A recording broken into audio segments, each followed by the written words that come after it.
In this video, we're going to talk about logarithmic functions. In the last video, we talked about exponential functions and what exponential functions were. And one thing we seemed to say a lot was that the exponential function is one-to-one and therefore has an inverse function. The inverse function of an exponential is what we call a logarithmic function. We have already looked at the exponential function f of x equals 2 to the x power. So this is an exponential function.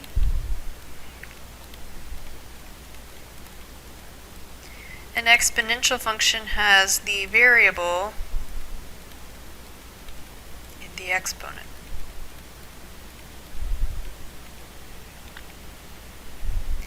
An exponential function has an inverse function.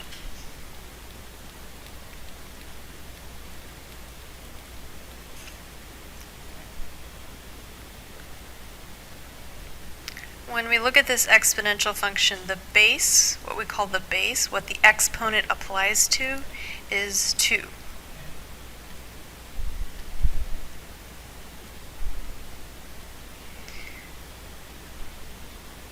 So this function, f of x equals 2 to the x power, is an exponential function that has an inverse function, and it's an exponential function of base 2.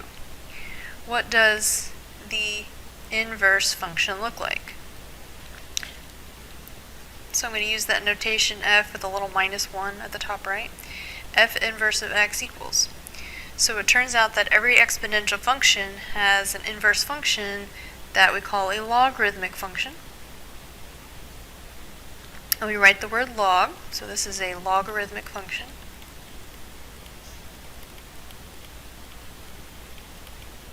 So when we actually describe the equation of this logarithmic function, we write the word log. So logarithmic is kind of a long way of saying it, and typically when we're working with the equations, we don't write out the whole word, we just write out log as a shortcut. And this logarithmic function also has a base, and the base is going to be a little number to the bottom right of the word log. So that is going to be base 2. So the base that we used in the exponential, when we talk about the inverse, that base of the log is going to match the base of the exponential.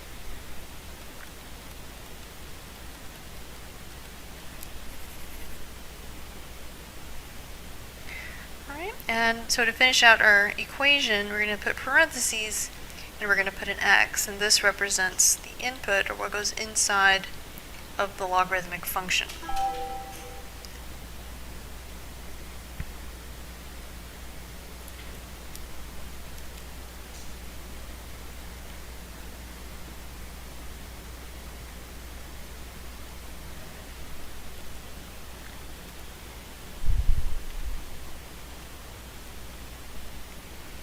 So we might work with a variety of different exponential functions with different bases. So I'm just going to make a list here, kind of to the side.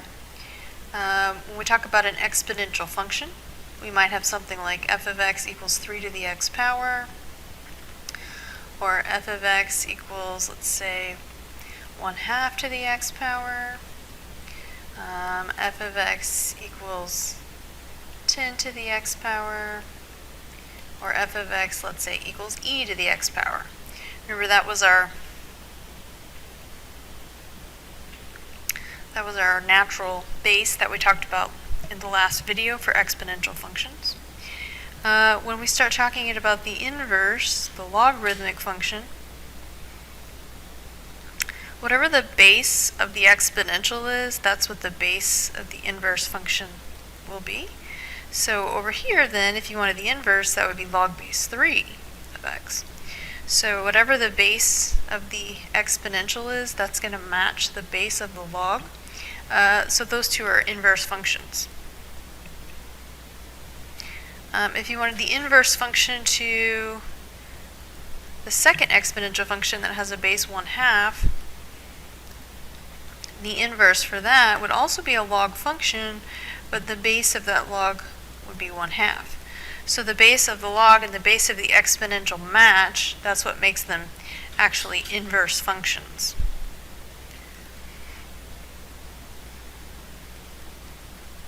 Okay, so here's log base 10. So the base of the log would be 10.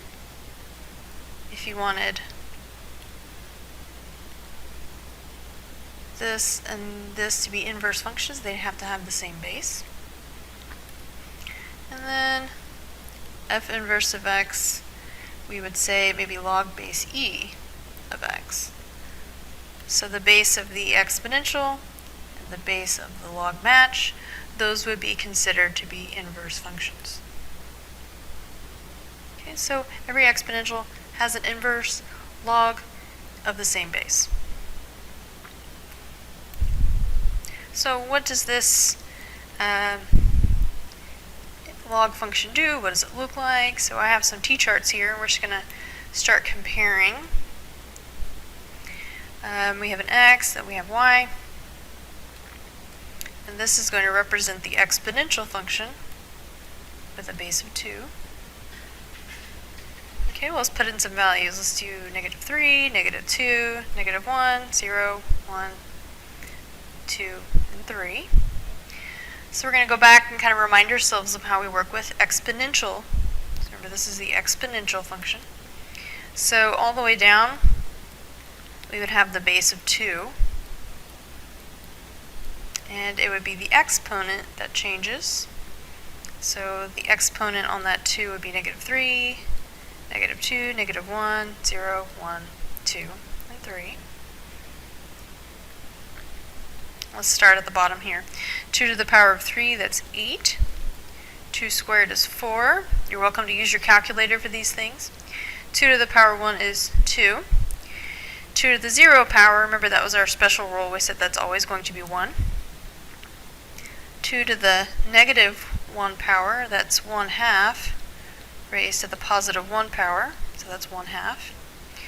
2 to the -2 power, that's 1/2 to the positive 2 power, which gives us 1/4.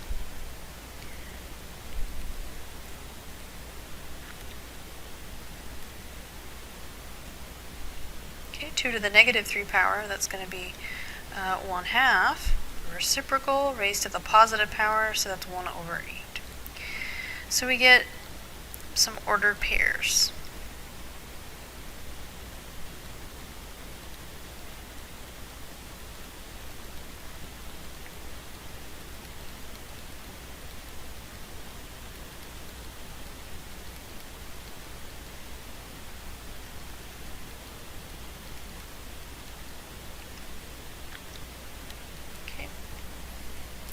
Now remember, what we're really interested in here is talking about what the inverse function is and what it does.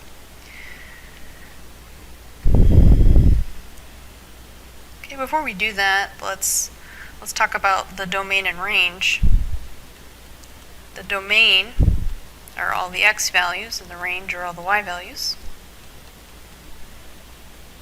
So for an exponential function, the domain would be all real numbers, and the range would be from 0 to infinity, not including 0. Alright, so let's talk about the inverse. The inverse, remember, is taking the original function's ordered pairs and switching them around. So the ordered pairs for my inverse function. Alright, so for the inverse, we're going to switch those values around. We'll have 1/8, -3. 1/4, -2, 1/2, -1, and so on. So I'm just going to copy down those ordered pairs, switching the x and y values around.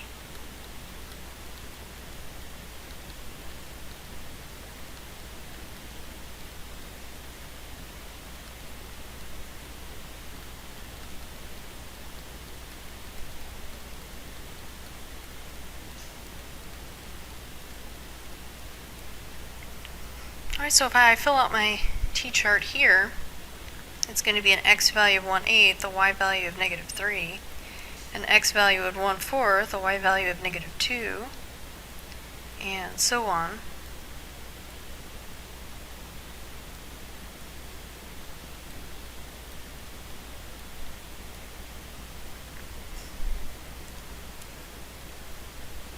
So if we were to kind of start to color code some things, every x value that was an x value for the exponential now becomes a y value for the inverse.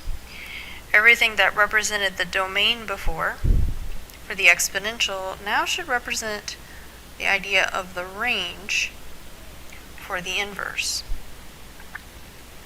Everything that was a y value before that represented the range now becomes an x value for the inverse function.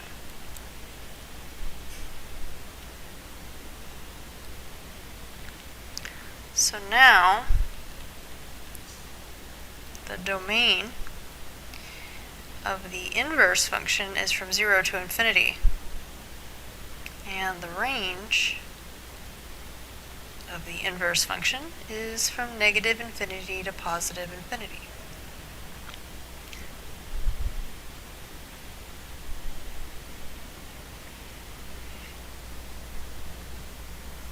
Something else that I want to mention here is not only do x and y values switch, but the overall concept of what we're going to be working with, the idea, switches. When we talked about an exponential function, all the x values were actually exponents.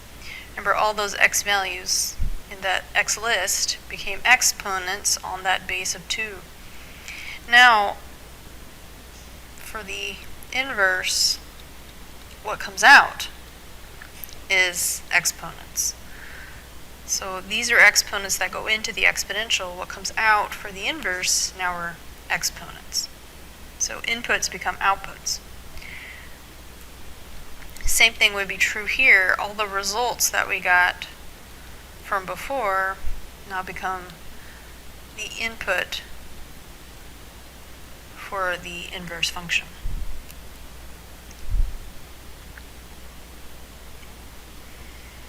Okay, now let's just go back and remind ourselves what we said the inverse function was. We said it was a log function with a base of 2. So if we go back and just start talking about what does this look like in terms of the log base 2, if I put in a 1/8, I get out a -3. That's what that first line, that first row tells me, that if 1/8 goes in to this log function with a base of 2, and this is where the input goes, then the output, or what comes out, is -3.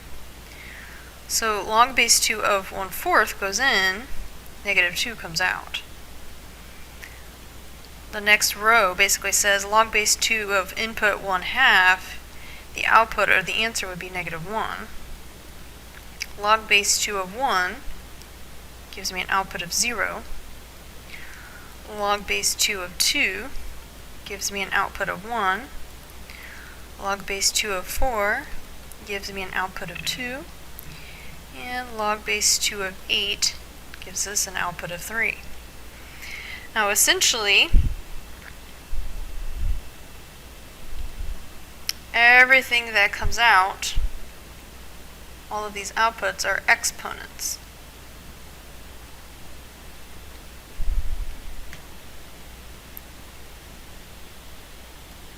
So we have log, we have this base, we have the input that goes into the log, and what comes out the other side is always an exponent. Now, how do we get these answers? What if we didn't have the original table to switch things around? How do we get these answers? We're going to talk about that in another video. But for now, we just want to know,